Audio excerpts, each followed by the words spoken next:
everybody, Pete Nowaskey here again, and today I want to go over remote reservoir shock install on a late model bagger.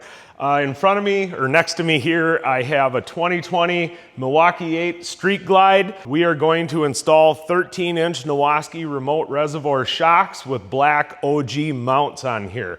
So I'm just gonna do a quick video on the install and the initial setup of this suspension for you. All right, so I already have the bike on the lift here. I have a jack under it. The tire is just barely off the ground there. There, we just seen her move a little. Let's get her in neutral. Not that that matters a lot.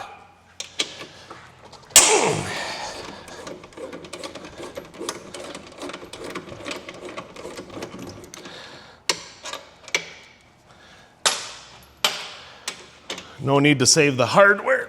Ooh, almost knuckled myself. The Nowaskey shocks for touring models come with grade 8 hardware. There's one heavy, clunky stock shock removed. Get the one on the other side.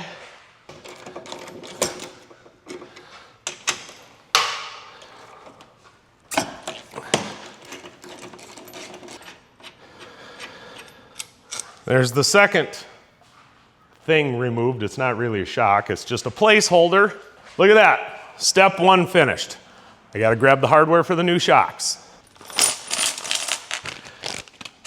So here we have the grade 8 fastener kit. So again, these are, the reason they're gold is because they're grade 8. So quality. There we go. Oops, ooh, it's a little runny today.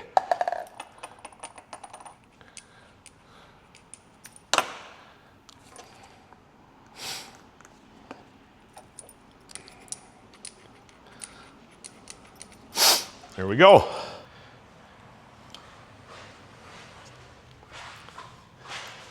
So I have the springs loose on here right now, for the record.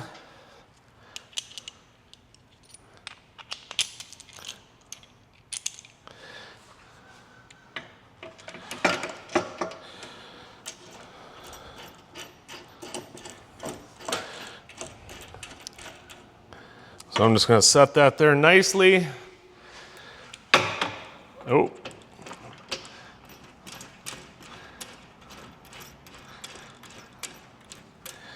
All right. Just going to set that there nicely. So this is a 13-inch shock. We already did cartridges in the front of this bike. We're going to do a 13-inch shock in the rear. Gotta let her down a little bit. When this shock is set up properly with rider weight, you'll have 1 inch of sag. So a 13-inch shock sits like a 12 with your butt on the bike. Well, just a fuzz. Well, that's why I left this loose.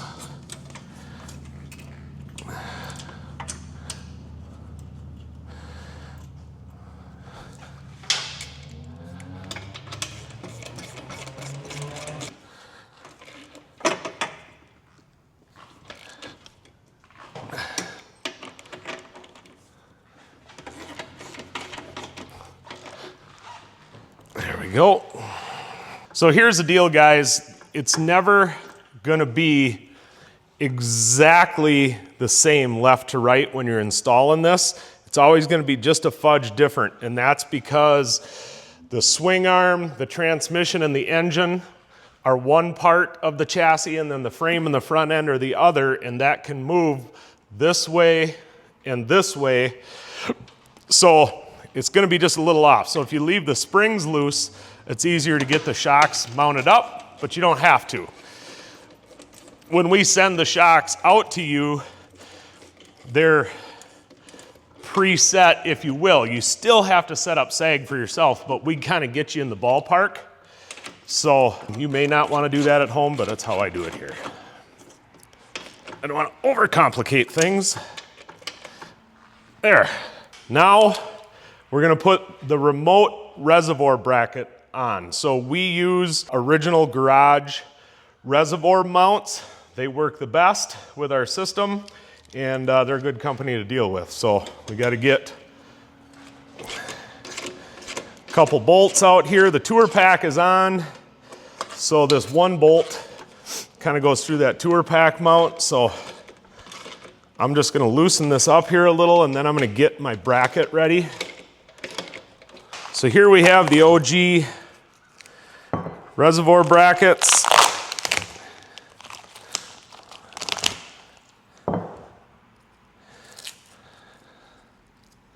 We'll get them cleaned up a little bit. Hardware kit here.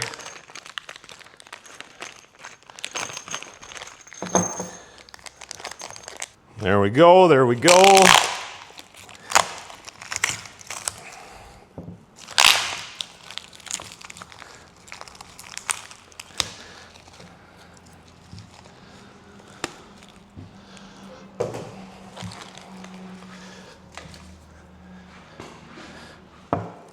Okay, so with our reservoirs, you're gonna need this shim.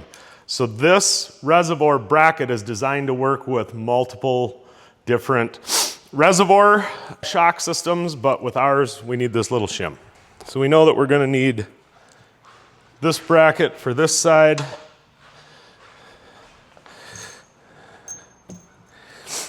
These two bolts are for these clamps. Boom, boom, boom. Okay.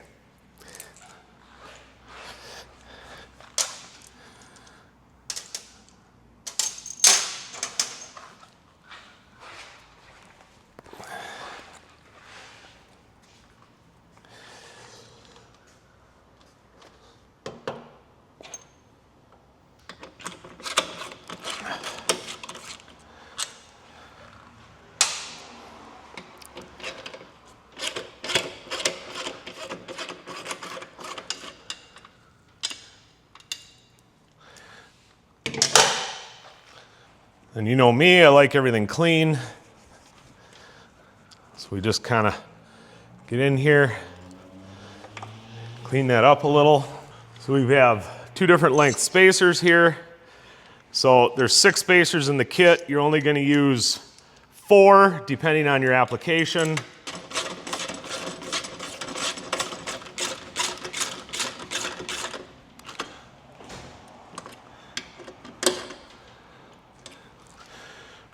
Boom, now we'll go to the other side.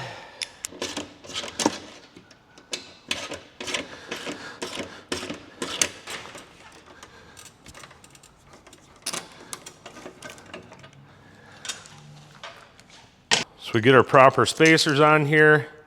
We actually need an extra washer back there to line it up.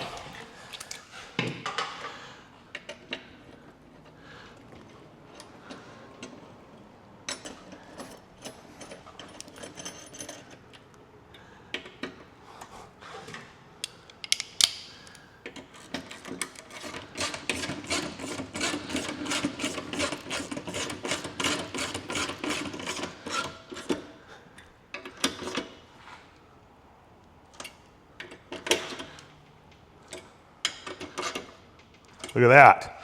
Boom.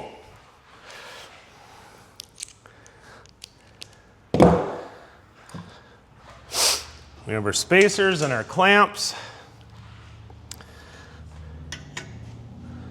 They're going to go like that. So we need another little Loctite.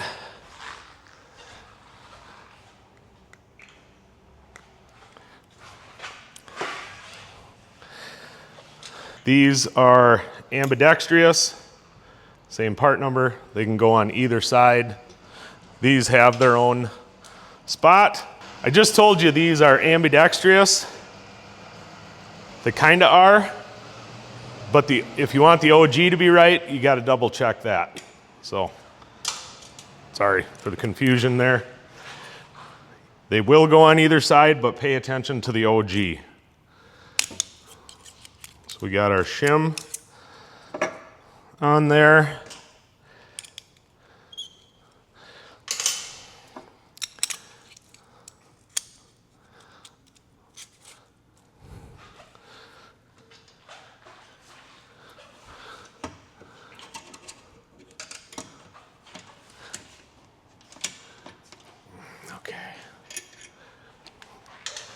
Just take a little bit here, kind of get this into its happy spot.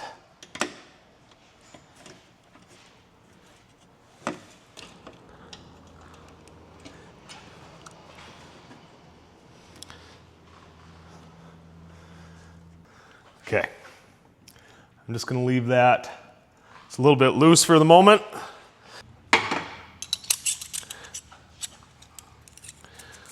Here we go on this side.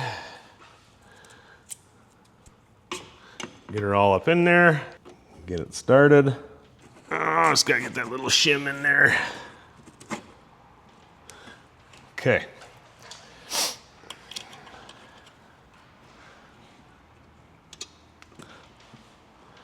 Okay. Okay, so here we go. So I just have these mounted in here right now.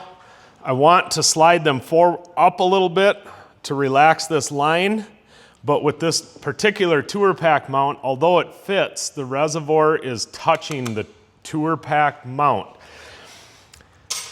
So what we might need to do is put a washer behind here just to shim this out a little. So like, although this works with tour packs and all this other different stuff, like you might have to just do a little fitment stuff to make sure it fits nice and right. So I'm gonna go get a saddlebag and I'm gonna put it on here and check my clearances and then see if I can shim that out a little bit.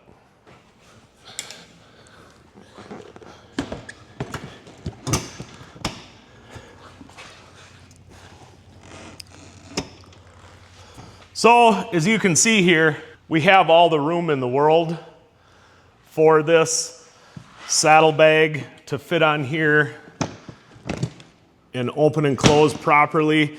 So with this particular tour pack mount, I'm just gonna take a couple washers and put behind this reservoir mount just to shim it out just a touch. So I'll show you what I'm doing there in just a second.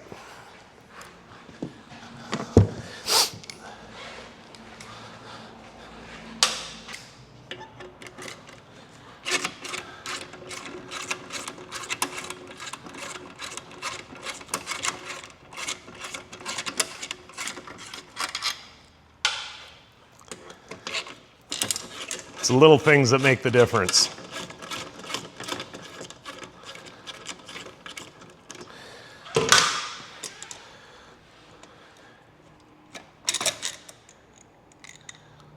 So I'll just lightly set that down there, pop that out. Now I'm gonna go find a washer. I'm going to put a little more Loctite on this, hoping that I got it right. So we have the long spacer in the rear, short one in the front, and then I'm gonna put two washers behind the rear.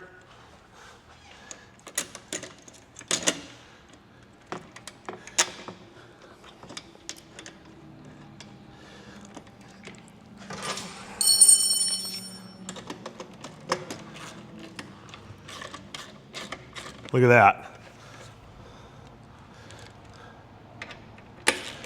Just takes a little bit of a shim in the rear and we're golden. Now we can slide that resi up in there a little more. Perfect. Very happy. Very happy. Okay, now I'm gonna get the tape measure. So we got about, I'm gonna do, this is purely,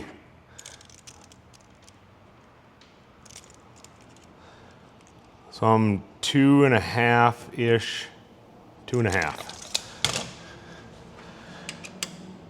Then I have it properly oriented here so you can access the dial. And then I'm gonna snug this up.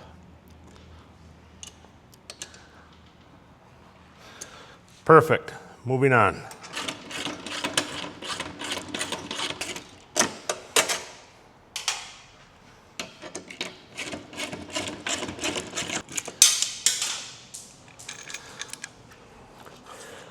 Put another washer back there, so we have two. I dropped my spacer, but conveniently enough, I have another one sitting right there.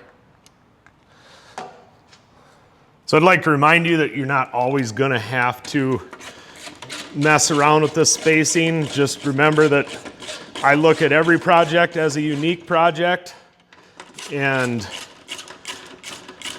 there's just little differences, right? And with all the different tour packs and mounts and all the different business back here, when you're running remote reservoir shocks, you just got to spend a few extra minutes and make sure that everything is fitting nicely and clearing nicely.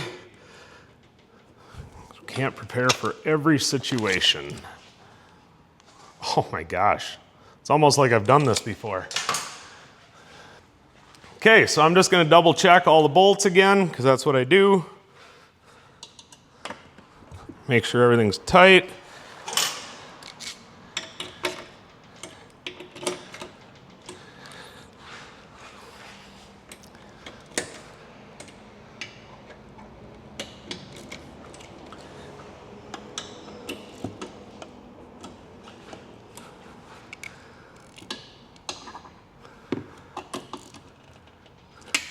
Boom. Okay, now I have both compression settings at 1. I have a 130 spring on here for this customer. I'm gonna do the 1, 2, 3, 4, 5, 6, 7, 8, 9, 10, 11, 12, 13, 14, 15, 16, 17, 18, 19, 20. I'm gonna go 1 on compression and 20 on rebound for the initial setup. 1, 2, 3, 4, 5, 6, 7, 8, 9, 10, 11, 12, 13, 14, 15, 16, 17, 18, 19, 20, and we're at 1. And now I'm just going to make sure that the spring preload is equal from one side to the other. And then when the customer is here, we will do the sag for him. So I'm taking a measurement up here. This is just to get one side equal to the other. So they're about 1 1/4 inches there. Good enough for the moment.